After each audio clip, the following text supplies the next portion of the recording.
வணக்கம். இன்றைக்கி என்ன பார்க்க போகிறோன்னா, மோர் குழம்பு எப்படி செய்யலான்னு பார்க்கலாமா? அதுக்கு தேவை கடலைப்பருப்பு ஒரு ஸ்பூன் எடுத்துக்கோங்க. அரிசி 1 ஸ்பூன். அடுத்து துவரம்பருப்பு 1½ ஸ்பூன் அளவுக்கு எடுத்துக்கோங்க.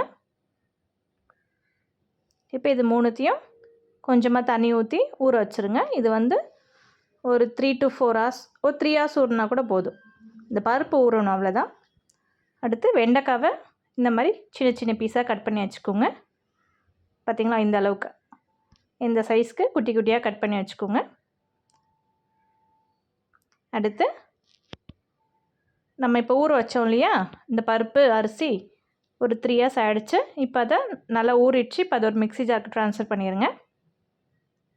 ட்ரான்ஸ்ஃபர் பண்ணிவிட்டு அதில் 1 ஸ்பூன் மிளகு சேர்த்துக்கோங்க.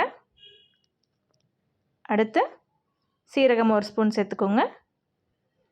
அவ்வளோதான். இந்த 5 ஐட்டம் தான். இதை நல்லா பேஸ்ட் மாதிரி அரைச்சி எடுத்துக்கோங்க. தண்ணி ஊற்றி நல்லா அரைச்சிக்கோங்க இந்த மாதிரி. அடுத்து ஒரு கடாய் வச்சுட்டு அதில் கொஞ்சமாக எண்ணெய் விட்டுருங்க. எண்ணெய் விட்டுட்டு நம்ம கட் பண்ணி வச்சுருந்தோம் இல்லையா வெண்டைக்காய், அதை இதில் போட்டு நல்லா வதக்கி எடுத்துக்கோங்க. வெண்டைக்காவை ஃபஸ்ட்டு வதக்கி எடுத்துகிட்டு தான் நம்ம குழம்புல போடணும். ஏன்னா அப்படியே போட்டோன்னா அது கொஞ்சம் குழப்பாக ஆகிடும். அதே டைம் வெண்டைக்காய் பிரிஞ்சு வந்துடும், அந்த உடஞ்சிடும். அதனால் வதக்கிட்டு அதுக்கப்புறமா அதில் போட்டுக்கோங்க. நல்லா ஒரு 5 minutes வதக்குனிங்கன்னா வெண்டைக்காய் நல்லா கலர் சேஞ்ச் ஆகுது, உங்களுக்கு தெரியும். அவ்வளோதான். இப்போ நல்லா வதங்கிடுச்சு வெண்டைக்காய். இப்போ அதை எடுத்து வச்சுக்கோங்க, அதை ஆறட்டும். அடுத்து அதே கடாயில் இன்னும் கொஞ்சமாக எண்ணெய் ஊற்றிட்டு தாளிக்கிறதுக்கு கொஞ்சம் கடுகு, அப்புறமா வாசனைக்காக ஒரு சீரகம். ஆல்ரெடி நம்ம சீரகம் சேர்த்து தான் அரைச்சிருக்கோம். இது சும்மா ஒரு ஃப்ளேவருக்காக கொஞ்சமாக தாளிக்கிறதுக்கு சீரகம் சேர்த்துக்கோங்க. அடுத்து காரத்துக்கு பச்சை மிளகா 1 இல்லைனா 2 சேர்த்துக்கோங்க. உங்கள் காரத்துக்கு ஏற்ற மாதிரி. நம்ம ஆல்ரெடி மிளகு சேர்த்து அரைச்சிருக்கோம். அதுக்கப்புறம் காரத்துக்கு ஏற்ற மாதிரி 1 இல்லை 2 ஆட் பண்ணிக்கோங்க. இது நல்லா வதக்கி விடுங்க. அடுத்து நம்ம அரைச்சி வச்சுருந்தோம் இல்லையா பேஸ்ட்டு, இந்த பேஸ்ட் இதில் கொட்டிடுங்க. கொட்டிட்டு அதில் தேவையான அளவுக்கு தண்ணி சேர்த்துக்கோங்க. 1லேருந்து 1½ டம்ளர் அளவுக்கு தண்ணி சேர்த்துக்கோங்க. தண்ணி சேர்த்து நல்லா கலந்து விடுங்க. அடுத்து உப்பு, தேவையான அளவுக்கு உப்பு சேர்த்துக்கோங்க. அடுத்து மஞ்சள் தூள் ஒரு 1/2 ஸ்பூன் அளவுக்கு மஞ்சள் தூள் சேர்த்துக்கோங்க. மஞ்சள் தூள் சேர்த்து நல்லா கலந்து விடுங்க. கைவிடாமல் கொஞ்சம் கலந்து விட்டுட்டே இருங்க, இல்லைனா இது அடி பிடிச்சிரும் டக்குன்னு. ஏன்னா நம்ம பருப்பு சேர்த்துருக்கோம் இல்லையா, அதனால் டக்குன்னு அடி பிடிச்சிரும்.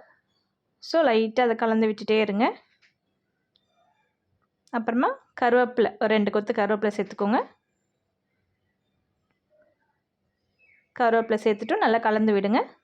இது கொஞ்சம் கைவிடாமல் கலந்து விட்டுட்டே இருங்க கொஞ்சம் நேரம். அது கொஞ்சம் நல்லா திக்காகும். அடுத்து இதில் பெருங்காயம் 2 சிட்டிகை அளவுக்கு பெருங்காயம் சேர்த்துக்கோங்க. கொஞ்சமாக நல்லா கைவிடாமல் கலந்து விட்டுட்டே இருங்க. இப்போ உங்களுக்கே தெரியும், இது நல்லா கொஞ்சம் கெட்டி ஆகுது பார்த்திங்களா. முன்னாடி நம்ம போட்டது கொஞ்சம் தண்ணியாக இருந்துச்சு இல்லையா, இப்போ இது கொஞ்சம் கெட்டியாகிடுச்சு. இந்த டைமில் நம்ம வதக்கி வச்சுருந்த வெண்டைக்காவை இதில் சேர்த்துக்கோங்க. இது லைட்டாக ஒரு கொதி வரா மாதிரி இருக்கணும், ஆனால் கொதி வரக்கூடாது. அந்த டைமில் இந்த வெண்டைக்காவை சேர்த்துருங்க.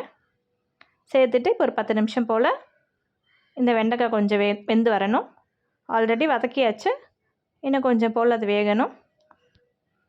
ஸோ நல்லா கலந்து விட்டுட்டே இருங்க திருப்பியும். அதுக்கப்புறம் இந்த கேப்பில் நம்ம அந்த வெண்டைக்காய் வேகிற கேப்பில் நம்ம இந்த தயிரை அரைச்சிக்கலாம். மோர் குழம்புக்கு தேவையான தயிர் உங்களுக்கு எவ்வளோ அளவுக்கு வேணுமோ அந்த அளவுக்கு நீங்கள் எடுத்துக்கலாம். நான் எனக்கு எடுத்துருக்கிறது ஒரு 5லேருந்து 6 ஸ்பூன் அளவுக்கு, பெரிய ஸ்பூனில் ஒரு 5லேருந்து ஒரு 6 ஸ்பூன் அளவுக்கு தயிர் எடுத்திருக்கேன்.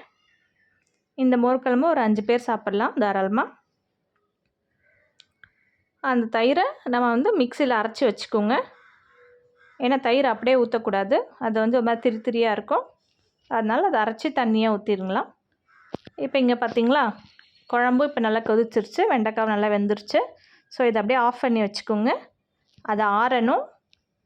அது நல்லா ஆறுனதுக்கப்புறமா நம்ம இங்கே அரைச்சி வச்சுருக்கோம் இல்லையா தயிர், இதை அதில் ஊற்றிட்டு மிக்ஸ் பண்ணிடுங்க. அவ்வளோதான், மோர் குழம்பு ரெடி. அவ்வளோதான், இது மிக்ஸ் பண்ணி விட்டிங்கன்னா முடிஞ்சிருச்சு. ஸோ இப்போ நீங்கள் இதை சர்வ் பண்ணலாம். இந்த தயிர் ஊற்றும் போது நல்லா ஆற வச்சு ஊற்றுங்க, இல்லை ஒரு வெதுப்பான சூட்டில் இருந்தப்போ ஊற்றுங்க. சூடாக இருக்கும் போது, குழம்பு சூடாக இருக்கும் போது தயிரை ஊற்றிடாதீங்க, அது திரிஞ்சு போயிடும், நல்லா இருக்காது. ஸோ வெதுப்பாக இருக்கும் போது ஊற்றணும், இல்லை ஆற வச்சு ஊற்றணும். ஸோ இந்த ரெசிபி சூப்பராக இருக்கும், கண்டிப்பாக ட்ரை பண்ணி பாருங்கள். இந்த வீடியோ உங்களுக்கு பிடிச்சதுன்னா மறக்காமல் நம்ம சேனலுக்கு சப்ஸ்கிரைப் பண்ணுங்கள், கமெண்ட் பண்ணுங்கள், லைக் பண்ணுங்கள். சப்ஸ்கிரைப் பண்ணிவிட்டு வீடியோ பாருங்கள். தேங்க்யூ.